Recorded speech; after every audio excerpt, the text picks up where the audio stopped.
Hey everyone, Rob here from Gunfather Milsim, bringing you another gameplay critique from a player named Isiah. He's brand new to the sport, and this is from Battalion Airsoft in Jacksonville, Florida. Let's take a look. So this is Battalion Airsoft. I've actually done a game critique from this field before, a player named Raider, who I believe is on the right there. And they changed the field up from time to time. It's a different layout than the last critique. And all the speedy boys and HPA guys ready to go, and they're off. Obviously they're trying to capture a lot of territory early. That's a great idea in CQB. CQB is like chess. The more the board you control, the better position you're in. That's Raider on the right there. He has a handsome Gunfather Milsim patch on his back. He's doing a good job working that piece of cover. Now the player here seems a little indecisive about what area to cover.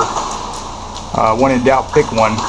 I was turning his back to an exposure. That's not the best idea. I think he'd be better off committing to that open doorway and protecting the flank of his buddy on his right.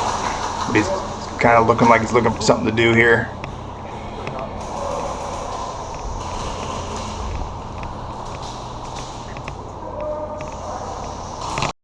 Now, obviously, he's pointing his muzzle at the back of his buddy there, which is a huge no-no.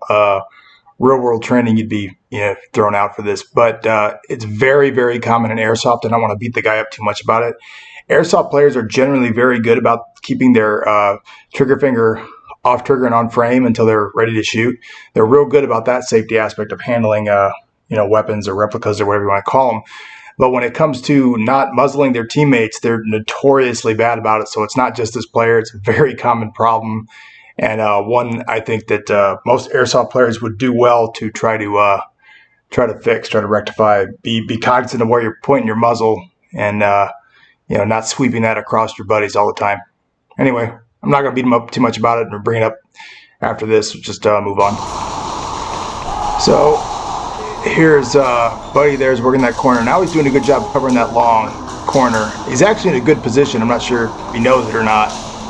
Now he's trying to defend his buddy's back. Not from a position to cover. That's not the best.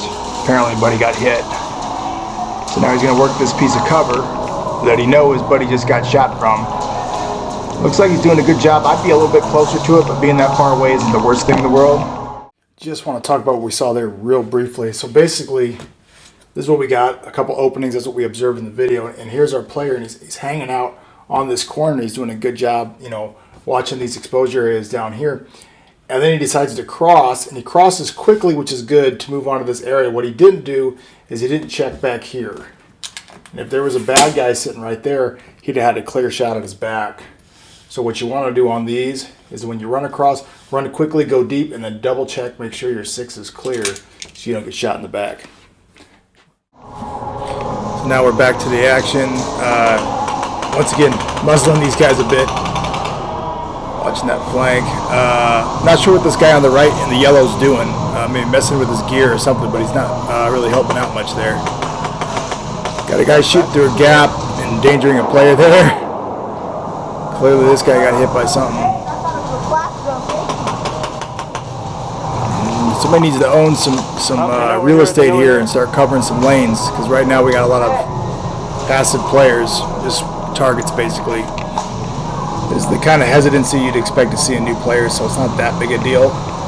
But you're better off just owning a lane and maybe getting hit, but controlling some of the field with your fire than waiting for things to come to you. Not really sure why we're using our flashlight here. I'm not a big fan of using flashlights in lighted environments indoors. I don't think it's as distracting as people think. And I think it ends up actually making you a bigger target. It draws fire to you. People can spot you easier. Not that it's particularly hard to see people in a CQB environment. So that guy there's got his feet the wrong way. And actually so did that guy. They both had their feet the wrong way. And so here we have another player coming to his right. I don't know who this player is. Just pointing out that this is a huge no-no. It's actually very common in airsoft. It's an anti-fratricide violation. He's basically shooting past a friendly player's shoulder from behind him. It's called often referred to as shooting from the back of the bus. If that player in front of him moves at all, it's going to be a friendly fire incident. It's very incorrect. This is not the way you're supposed to conduct yourself shooting a real firearm, in my opinion, a replica. Once again, common in Airsoft, guys are so busy trying to get that kill, they don't think about the fact that they're endangering the people on their team that are downrange from them. So, mistake. So, now he's taking a knee trying to avoid that fire from that guy behind him. Standing up. Some indecisiveness here. Oh, finally making a decision. So he's going to push. He's got a friendly player moving down range. That's a good corner. I'd stay right there. Good shot. And he moves up from this corner. And here I'm getting a little hesitant. This is a good spot, but his right's exposed. That's where I'm a little bit nervous without any support. You actually see another player on his team shooting below him there. That's actually really good work. It's not endangering your guys on your team, keeping all your fire going the same way. It's actually a good move. Oh, you got me? Good shit. Apparently he got hit by that guy somewhere. I'm not sure where, but he's going to make the walk. I'm going to edit out this walk real quick. So now we're back from respawn. He's saying he's going to go to the exact same location, which I think is a good choice. Being a little hesitant here. Clearing that lane. I would cross this area quickly if I were him. He's got friendlies downrange, so they're holding something down there. Somebody down there. See the flashlight? That's what I'm talking about. It makes it real easy to spot you when you use your flashlight like that. I don't see a point. Once again, using his flashlight, don't see the reason. But I'd have crossed that danger area faster. So this guy, I don't know who this is. He's doing a real good job holding down this corner. Oh, you got hit. He tells him I'm advancing, but then that guy got hit. See, this guy on his right shooting from the back of the bus. That's not the way to do it. Once again, flashlight on. In my opinion, just making yourself a target. Trying to shoot around this corner. Doing a pretty good job. All by himself, though. Good job checking the 6, checking that other angle, make sure it's still clear. Advance down here. I would be hesitant to cross that slowly. Okay. Got good support on the left. 2 guys looking over cover. That's a mistake. No cover here, though. You don't want to hold this position down from a position of no cover. See, both those guys have cover. Good communicating. Saying he's going to push forward, hold down this side, which is, good call. Good job. Get out of there. Get out of the open. Now this is a strong position. The enemy spawn is to your left. Looks like you're clear to the back. You're shooting from your strong side. Great spot. I might not have left it that fast. It's a pretty good spot. Let's get on that corner. Somebody's going to come around it and pick him off.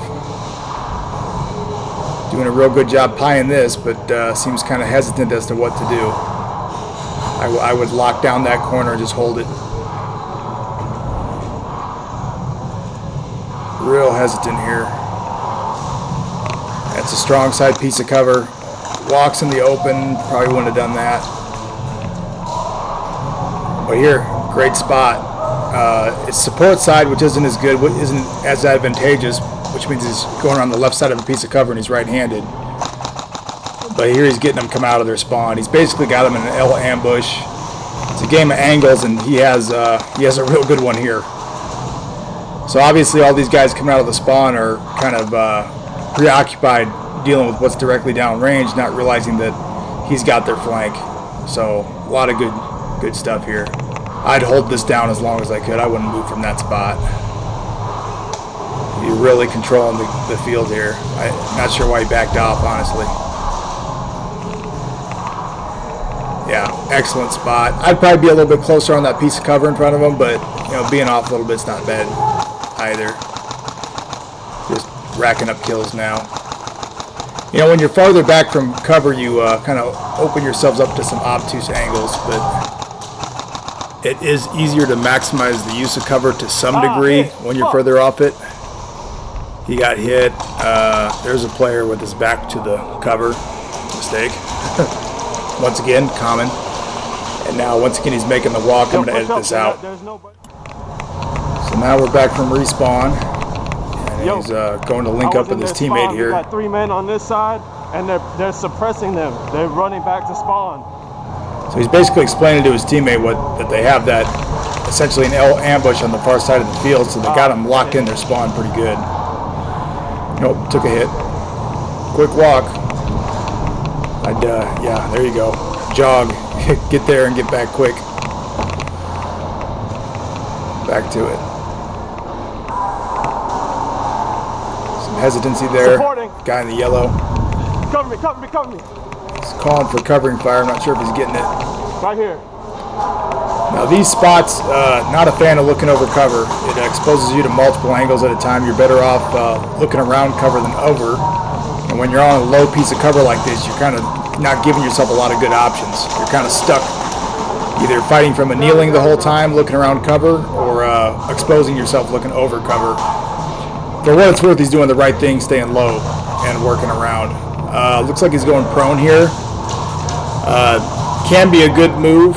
Makes you a very small target. It's a very stable shooting platform. The problem is you can't move from it, at least not quickly. So once you go prone, you're kind of committed to staying there. But if you're going to go prone, this is a good lane to lock it down on. Very pretty good spot. Watch it, watch it. He's got some good support on either side of him, multiple angles. Not sure what that guy's doing. Let's go, let's go, let's go. Okay. He's still kind of exposed. That last piece of cover he was on was vertical. I'd have stayed on it for a little while, but now he's moving up to this vertical cover. They're closing, but they're closing in the open. It's a good kill. Once again, another one of these doors, and the flash, the weapon light on again, which I don't really understand. Good job pieing that one. Shit. And got killed by a deep enemy. That last enemy they got would be a real hard one to spot, being down low like that. So here he is coming out of respawn again. Pretty sure the game round's almost over. Kind of in the open right now.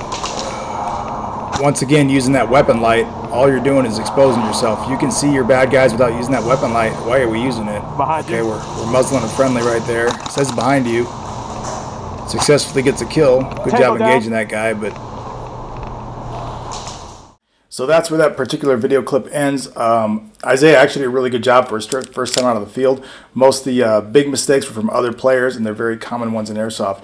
The other one I want to talk about briefly, earlier in the video you saw a position like this, where Isiah was on this piece of cover shooting this way, and there was another player sitting here shooting this way over our main player, Isiah, over his shoulder. Huge no-no. Like I said, this is an anti-fratricide rule violation. You can't have this.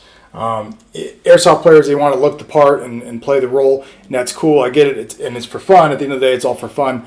But if we want to, do the tactics and look the part, let's do all the tactics, not just the fun shooty ones. Let's do the ones that are maybe very inconvenient for us as a shooter, but they protect our buddies and protect the guys that are on our team. But this player should have done his move up here to this position, so he's not endangering his fellow teammate while he's engaging that target. Maybe take a knee low around around his leg, or have this front player take a knee and go over the top of him, whatever. But that way we're not, endangering each other with our own fire, and keep all the bullets going towards the bad guys. That's all I got for this video, folks. I'd love to do more in the future, but I can't do videos if you're not sending me anything to critique. So keep those gameplay videos coming. I'll take a look at them, send them to gunfathermilsim@gmail.com or a link to them, and I will take a look. If you want to support my channel, if you like what I do here, please go to unsavorytees.com. Under Unsavory Army, there's a spot that says Gunfather Milsim. There you can find all the merchandise I sell that helps support this this channel. So I got t-shirts, I have slings, and I have patches, and some other stuff on there. So go check it out. If you like what I do, please support my channel. And thanks for watching.